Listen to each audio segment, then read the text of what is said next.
Hello and welcome into the Locked On Wolves podcast, part of the Locked On Podcast Network, your team every day. My name is Ben Beecken. I'm the host of Locked On Wolves. Welcome to a crossover episode with Rylan Stiles from Locked On Thunder. We're going to talk all about Wolves Thunder on Friday night in the play-in. Welcome in. You are Locked On Wolves. You are Locked On Timberwolves, your daily Minnesota Timberwolves podcast. Part of the Locked On Podcast Network, your team every day.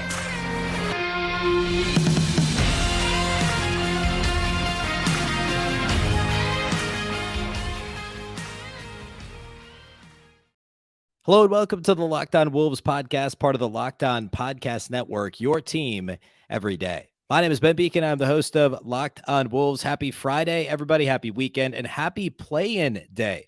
A big thank you, first of all, for making Locked On Wolves your first listen every day. Of course, this show is free and available everywhere, including YouTube, as well as all of your favorite audio platforms. You can also watch on the Locked On Sports Minnesota app on both Roku and Amazon Fire TV. You can follow on Twitter as well, at Locked On T-Wolves and at Beecken, with two B's, two E's, C-K-E-N. Today's episode is brought to us by our friends at FanDuel Sportsbook, official sportsbook of Locked On. Make every moment more. Visit FanDuel.com/LockedOn today to get started. All right, very special episode today, joined by Rylan Stiles from Locked On Thunder. We're going to talk all things play-in, tonight's game for the 8 seed in the Western Conference, win or go home. And I should also say, over at Locked On Thunder, we did a show with the Wolves perspective. Rylan asked me several questions about the Timberwolves season and the matchup. Yeah, thanks for coming on, Rylan. Let's talk Wolves Thunder. Let's do it. Thanks for having me. A lot of fun. All right, so the Timberwolves and Thunder have not played since mid-December. They played 4 times in the first, 30 games of the season. So a lot has changed since that time, I'd imagine, with the Thunder. I guess let's start here. So everybody knows about Shai Gilgeous-Alexander, and rightfully so. Besides SGA, what player on the Thunder, who should Timberwolves fans know about and understand played a big role in getting the Thunder to where they, frankly, unexpectedly got this season? Yeah, I think that Jalen Williams out of Santa Clara, the lottery Jalen Williams, is the one to pay attention to. Did not have a great game on Wednesday, and the Thunder still were able to win. But throughout this season, he's been the elevating factor.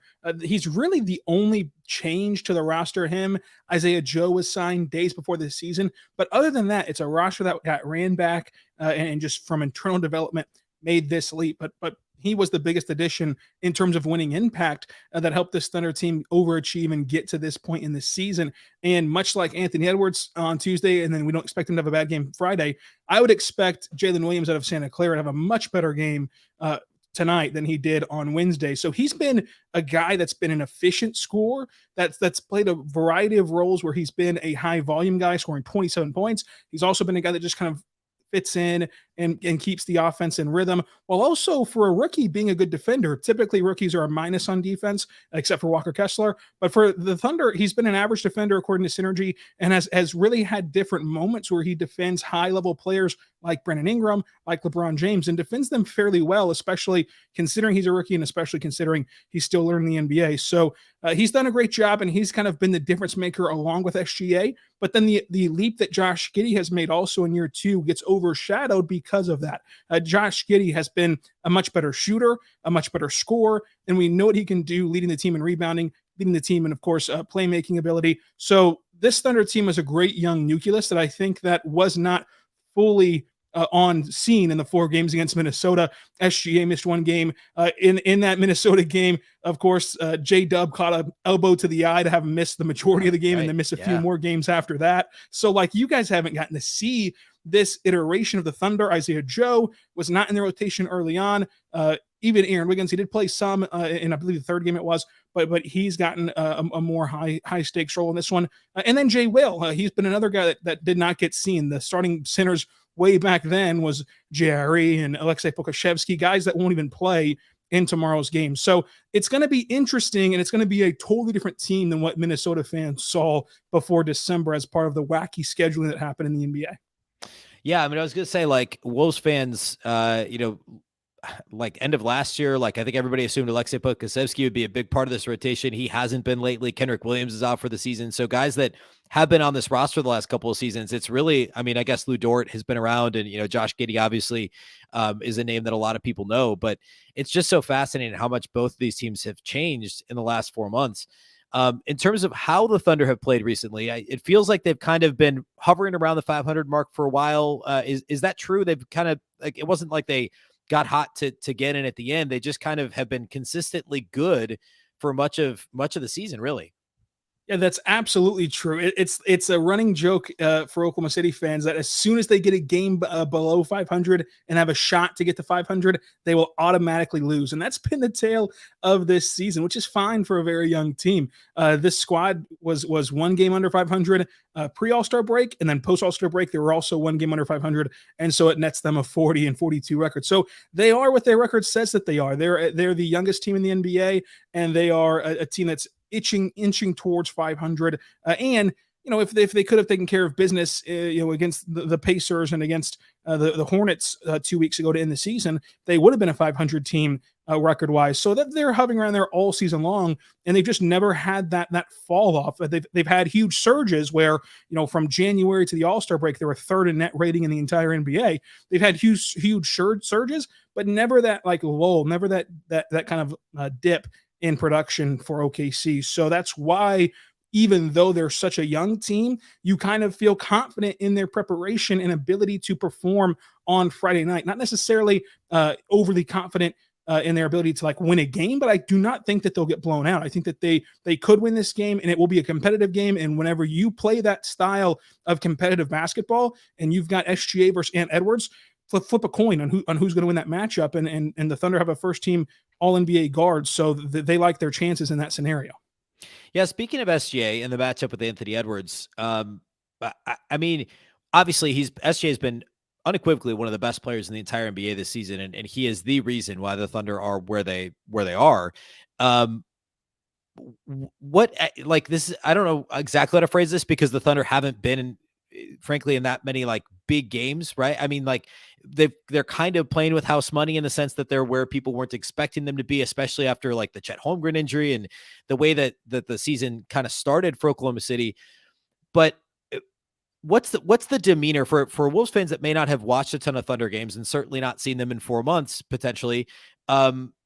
What's the demeanor of SGA? What is like I guess the idea, or what everybody says about Anthony Edwards, is he rises to the occasion. He relishes the Ja Morant matchup, in the playoffs last year, or the opportunity to guard other All NBA players. Is that the mentality that SGA has? Is he someone that you're looking to kind of step up, take over, and say, hey, look, we're in this spot. I want to get the 8 seed. Like, I'm going to be the guy, I'm going to put the team on my back. Is that the type of mentality he has, or how do you expect him to approach Friday's game?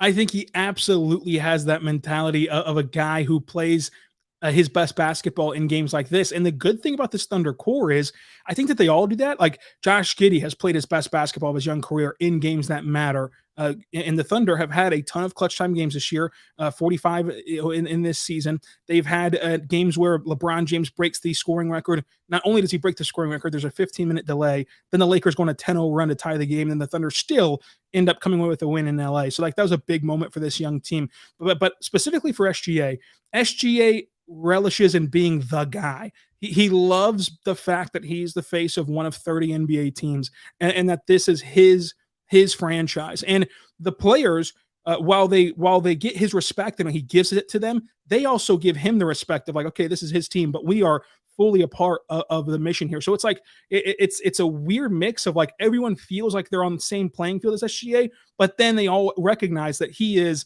the lead guy on the roster. So it's a really well balanced and healthy mix of that relationship, that give and take of him being the guy without taking over. A great example of this was Wednesday.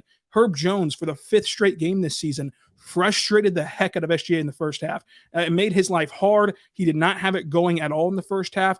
And usually in that spot, superstars will start to press. They'll start to do too much. They'll turn it into a ego matchup of, I'm going to prove to you I can break down Herb Jones one-on-one and just go at that matchup every single time. But SGA continued to let the game come to him. He picked his spots and when to isolate. He picked his spots and when to trust his teammates. And ultimately, you look up at the end of the night, he had 32 points on 50% shooting, and that was considered a frustrating night for him. So he has been this high volume scorer on good efficiency all season long, even dating back to last year post All-Star break. But you can tell in the way he talks to the media after games. You can tell in the way that he posts on Instagram and has been saying for weeks how he wants to be in this moment. And after every win has some fancy, snazzy Instagram caption, which kind of lights the world on fire here in Oklahoma City. He loves this moment, and he loves to be the one to close out games. And he's had some big ones. I mean, he had the buzzer beater against Washington, had the buzzer beater against Dame Lillard the night that Dame Lillard became the all-time Blazers scoring record leader, a record that might never get matched in terms of like any franchise might never see that happen again for them, just based on player movement nowadays. So like he has stepped up in big moments and loves it. And he's played in the postseason now 3 years. His rookie year with LA, where he played in 82 games. His second year in the bubble with Chris Paul, and now this year. So he's gotten a taste of that, but this is his first taste of it as the lead guy. And the benefit of that being, he's had the last 3 years of being the only guy in the scouting report at times. Yeah. So he knows what it's like to have a team game plan for you and like only pay attention to you. And so far he's passed that test. So I think he has that exact right mentality for one of your leaders. Today's episode of Locked On Wolves is brought to us by our friends at Nissan. Nissan's most electric player of the week is brought to you by the all-new, all-electric 2023 Nissan Ariya. Player of the week, the electric player of the week this week for the Timberwolves has to be Karl-Anthony Towns. He single-handedly helped the Timberwolves build a double-digit lead on Tuesday that they ultimately lost. But even going back to the weekend when they had to win both games, he put up 20-plus in each of those. Over the last week, over the last 3 games, Karl-Anthony Towns has averaged 25 points and 10 rebounds and 5 assists, shot 53% from the floor and 47.1% from outside the arc, including 5 of 8 from deep against the Lakers on Tuesday. Karl-Anthony Towns has absolutely been electric this week. And I would say he's fiercely elegant from the perimeter and stunningly powerful in the post. The 2023 Nissan Ariya packs pin you to your seat power and premium intelligence all in one EV. The all-new, all-electric 2023 Nissan Ariya, the EV for people who love to drive. Shop now at nissanusa.com. A big thank you once again for making Locked On Wolves your first listen every day. Again, you can, we will have the postcast actually tonight after Wolves Thunder.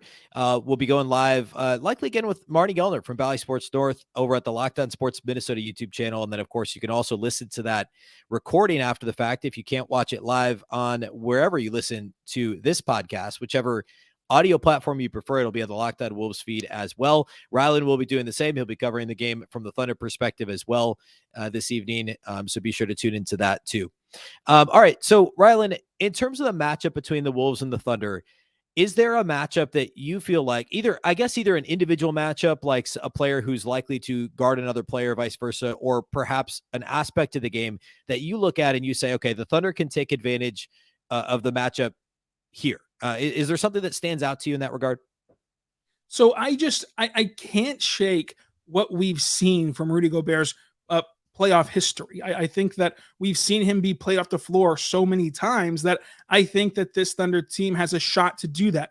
Here's the kicker, though. The Thunder would need another night where Josh Giddey hits a couple threes, where Lou Dort hits a couple threes, where Jay Will gets one to knock down, and then Isaiah Joe off the bench has to be able to come through and hit triples. If they can shoot from beyond the arc, which they shot under 30% on Wednesday from 3, but still won that game on the road. I think if they can shoot well from 3 and they can kind of draw out Rudy from the rim and have SGA attack downhill, they can play him off the floor to where that's one less size advantage player that Minnesota has at their disposal. Because I think that despite Jay Will only being 6'10", he is a very scrappy guy to put a body on somebody, scrap, but you'll box out. And while it doesn't lead to these huge rebound numbers for Jay Will, it does allow bigger guards like Josh Giddey, who's 6'8", claims he's 6'9", to come crashing in and clean it up after Jalen Williams boxes out the big. So if you can play Rudy Gobert off the floor, and then that's less rim protection for Minnesota against one of the best rim finishers in the league in SGA, and one of the best teams at getting into the paint, despite not having a big, they score a ton of their points on cuts and drives. So if you can do that, I think it's a really good thing for Oklahoma City. I love that fact for it. And I just think that the Thunder have the best player on the court, and history tells us that whenever that's the case in the postseason, it gets weighted a lot more than typical games. So the biggest thing is, even if Rudy plays, one, how healthy is he, just period? Even if you can't play him off the floor, how much can he play? How effective is he in recovering whenever you do sometimes draw him out or get him switched on to SGA on the perimeter? How healthy is he? And then if he is healthy, still, how likely is he to stay on the floor for a 48-minute game? And then now that we've seen the injuries from Minnesota, what's their alternative? Like, whenever they do go small, I think that their small ball lineup has gotten a lot worse over the last couple of days with these injuries. So that all, I think, bodes well for Oklahoma City. Yeah, so you talked a little bit about how the Thunder may deal with Rudy Gobert, or how they may take advantage of him when OKC's on offense. On the other side of the floor, how do you think the Thunder go about guarding, I guess, both Anthony Edwards and Karl-Anthony Towns? I mean, like, a lot of teams this year, especially as the season wore on, and Ant became very clearly dominant against virtually any team that tried to guard him in isolation with a single player. Teams were almost playing the Luka, like James Harden defense, where you're effectively bringing two guys and really blitzing him on the perimeter, or at the very least, what the Lakers were doing for much of that game was, and Ant did not play well at all, but they were guarding him with anybody. They were switching everything, and then they were bringing a second player, kind of shadowing, ready to bring the double if Ant started to drive at all. Is that the type of approach you think the Thunder will take? Is it just SGA, or is there somebody that you think will guard Ant? And then how do you deal with, if the Wolves are playing through Karl-Anthony Towns, how do you deal with that kind of double threat offensively for the Wolves? This is where I think that the game we won or lost for Minnesota is offensively. And you mentioned on our show on Locked On Thunder of how the attention has gotten put on the sidelines for Minnesota of what the coaching staff is doing on the offensive end. They need to have a great game plan in this one, because you have a guy in Lou Dort who I think can really defend Ant Edwards at a high level. Now, that's not to say he's going to shut him down. He's not going to. Like, no one shuts down a guy like Ant Edwards except for if he has an off night like he did on Tuesday. But I think that was more so his own doing and his own body breaking down a little bit in that game specifically than anything that the Lakers did. But you have a guy who can defend him at a high level. And Lou Dort is incredible at drawing illegal screens and fighting over those screens. So even when you try to get a switch, Lou Dort's either going to fight over it, or he's going to go out there and get an illegal screen or two, and that puts a foul on somebody who was just trying to set a screen, and kind of takes you out of your element, especially as your big man rotational depth continues to dwindle a little bit. Lou Dort was nearly the best of all time at drawing offensive fouls this year, 93. The leader is Anderson Varejao at 99 back in 2000, and I believe it was 7, whenever he drew 99 offensive fouls.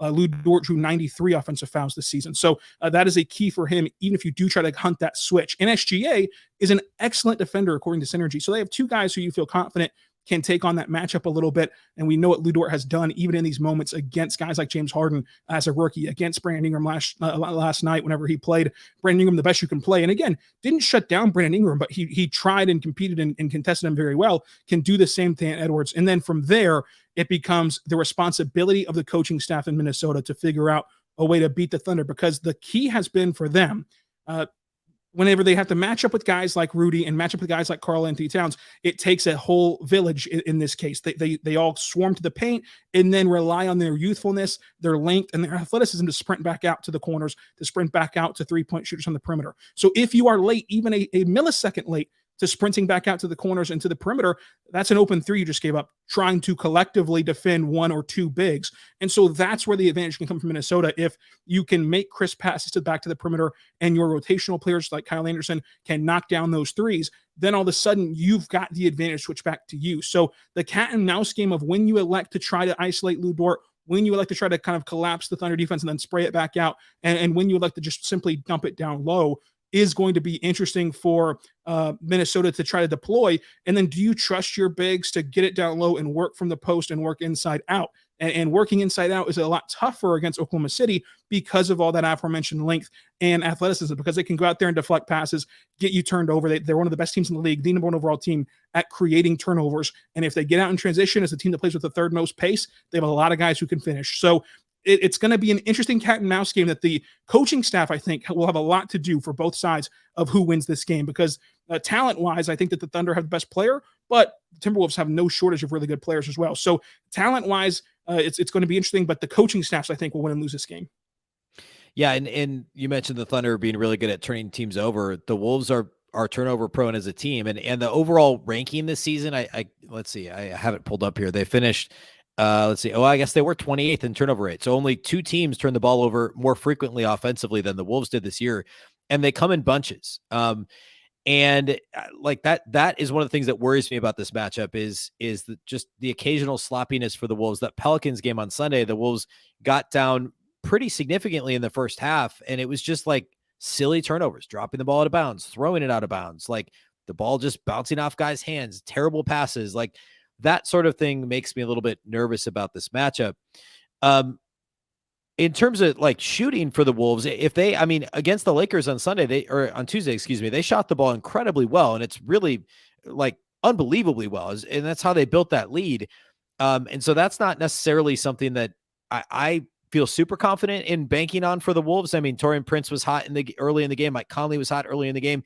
And then the offense completely ground to a halt in the second half. And the Thunder they're a better defensive team overall than the Lakers. And they also are a better matchup, if you're an OKC fan, than the Lakers are defensively against the Timberwolves offense. Do the Thunder, do they play much in the way of zone at all? So the Thunder used the junk zone defense after the first stoppage on Wednesday against Valanciunas. And the first few minutes of that game, Valanciunas was dominating the contest, and he was just imposing as well and being more physical. Then the Thunder just junked it up with zone, and that was one of the big adjustments for Mark of how to swing that advantage back to OKC. So I would expect that we'd be seeing some zone from OKC in this game tonight. Yeah, and the Wolves struggle with zone mightily, especially early in the season. They've gotten a little bit better. They basically just said, hey, we'll give the ball to Kyle Anderson, and he basically just stands in the middle of the zone and plays, point guard from basically the free throw line. And they found some success to break a zone that way, but you still have to make threes. Now, with Karl-Anthony Towns on the floor, if Towns is on the floor, that's a lot different than if Gobert's on the floor and Towns isn't. And that was one of the problems earlier this year, is they just didn't have enough spacing. Now with Towns and also Mike Conley's a better catch and shoot 3-point shooter than D'Angelo Russell is. A lot of people don't realize that, but the numbers for the past 3 years all say Conley's better catch and shoot 3-point shooter than D'Angelo Russell. The spacing is actually better now for the Wolves. So I feel a little more confident about it than if you'd asked me, 3 months ago, or I guess the last time the Wolves played the Thunder 4 months ago. But still the Thunder playing zone still makes me a little bit nervous. Yeah, the Thunder in zone defense. Sorry. The Thunder in zone defense, 63rd percentile in the NBA, ranks out as good on synergy, but they've only used it, less than 1,000 possessions for zone defense. So it's not a great sample size, but they are more than willing to go to it in spots like this. So junking up the game and muddying it up can work for OKC, because despite you seeing 4 threes from Lou Dort on Wednesday and a couple more from Josh Giddey, overall as a team, they got to below 30% from 3. So they only have to match that 30%-ish number from 3 to have the same level of offensive output as what they did on Wednesday, even though it all came in bunches from the same 2 unlikely suspects to score 30 points in the playoff game, so to say.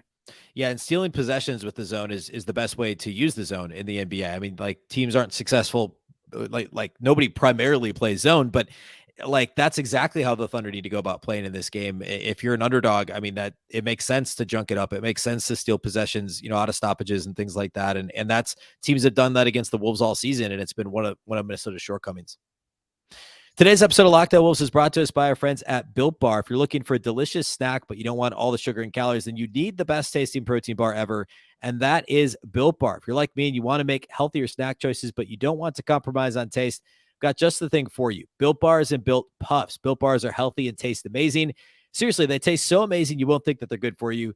I actually just ordered the Cookie Dough Strip Bars and Cookies and Cream Puffs Thursday. I just ordered them this week, so I can't wait to get them. I have not tried the newest Cookies and Cream Puffs, so I'm pumped for those to arrive. If you're wondering what makes Built Bars so good, well, for starters, they're covered in 100% real chocolate. I don't know how Built does it, but the bars taste like a candy bar while maintaining amazing macros. You don't even need to wait to get a box. For years, we've been talking about on this show on Locked On Wolves about ordering your Built bars at Built.com, but now you can also get them at local Walmart stores or Sam's Club, where you can still get your specialty flavors at Built.com. That's right. Head to your nearest Walmart today, walk to the pharmacy section, and grab yourself a box of Built bars. You can also get a 4-bar box of cookies and cream, double chocolate bar, or coconut puff. If you're close to a Sam's Club, you can run in and grab a 13-bar box with the hit flavors Brownie Batter Puff and Churro Puff.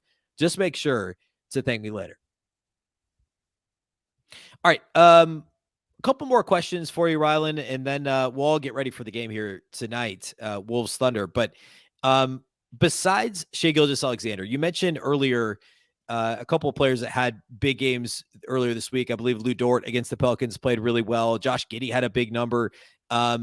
If you had to pick one player that either you think will have a big game against the Wolves because of the matchup or just a feeling or a rhythm that they're in, or a player that you think is most important that they're, the number 2 to SGA in this game, what player would that be that you're going to be relying on or looking at to have a big game on Friday? I really think that Jalen Williams out of Santa Clara will have a really big game. The forward Jalen Williams, J-Dub. I think that was not who he was on Wednesday. He didn't score the ball very well, 4 for 14. He's usually a very efficient scorer. And for the Thunder to succeed, he has to score the ball in this game, because as much as we want Josh Giddey to go for 31 points again, as much as we want Lou Dort to go for 27 again, the odds are those guys are going to come down a little bit on Friday. And that's not a knock on them. It's just what the history tells us with those two guys. So with that little aggression from them, someone has to pick up the slack. And the 3 suspects are going to be, for me, J-Dub. It'll be Isaiah Joe off the bench. If he can get hot from 3, that's a game changer for a guy who, for the majority of the season, shot 45% from 3. And then Aaron Wiggins. I think Aaron Wiggins is a big plus in this one. As a versatile defender who can score in transition and score at all 3 levels in the half court. So those 3 guys, I think, will be the key. If 2 of the 3 have big nights, I think the Thunder will win. If none of them have a big night, it'll be tough sledding for Oklahoma City. Looking at the Timberwolves roster, and again, it's been a long time since we've seen these teams play, but if you were talking to Thunder fans about the player on the Wolves that you'd worry about the most in this matchup, who is that? Which Wolves player do you look at? You say, okay, I'm worried about either because of the matchup, or you just feel like they're going to have a big game against the Thunder on this stage on Friday?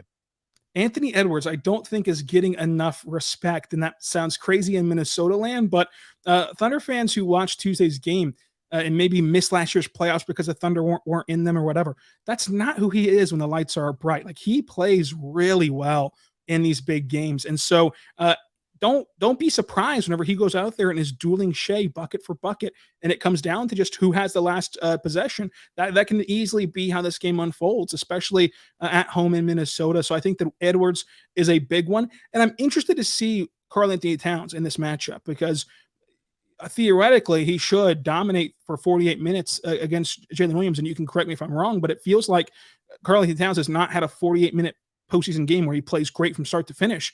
He's maybe shied away in the fourth quarter, shied away in crunch time. If you shy away against Jalen Williams, a 6'10 rookie big man, that does not spell well for confidence in terms of like the Wolves winning this game. I think that he'll need to bring it the entire way, because this Thunder team has been one that has been one of the best in the league after getting down by 15 plus points. So even if you do apply a ton of pressure to them in the first half, they still come back. And we saw that against New Orleans, where the youngest team in the league goes in New Orleans in the fourth quarter, loses their advantage, loses their lead, and still they find a way to win it in the clutch. So it's going to take 48 minutes to beat this Thunder team. Not to say the Thunder should be the favorites or are going to win, but it will take 48 minutes of good basketball. And does Minnesota have that ability from Cat to play that way? So he's one of the more interesting guys I'm watching, but Ant Edwards, I think, will have a really good game. Yeah, I mean, you're right about Cat. Like last year, in the play-in win over the Clippers, Towns did not play well. He had a couple of good games in the Memphis series, but he also had an 8-point performance. He was in foul trouble. In 3 of those games, he picked up 5 fouls. And of course, he was really good in the first half against the Lakers and finished with 30 or 31, I guess, on Tuesday. But he was very quiet in the fourth quarter and overtime, only shot the ball twice in fourth quarter and overtime. So it's never to this point, it has never been smooth sailing for Karl-Anthony Towns in playoff or play-in games. There hasn't been really that level of consistency that we need to see out of Cap. All right, that's all we have for you today here on the show. As mentioned earlier, I did go on Locked On Thunder to talk about the Wolves' perspective, so be sure to go check that show out as well. Check out Rylan at Locked On Thunder. He does a great job covering OKC. Of course, we'll go live on the postcast with Marnie Gellner this evening on Marnie from Valley Sports North on the Locked On Sports Minnesota YouTube channel. And a big thank you to those that do make Locked On Wolves your first listen every day. Of course, this show is free and available everywhere, including YouTube, as well as all of your favorite audio platforms.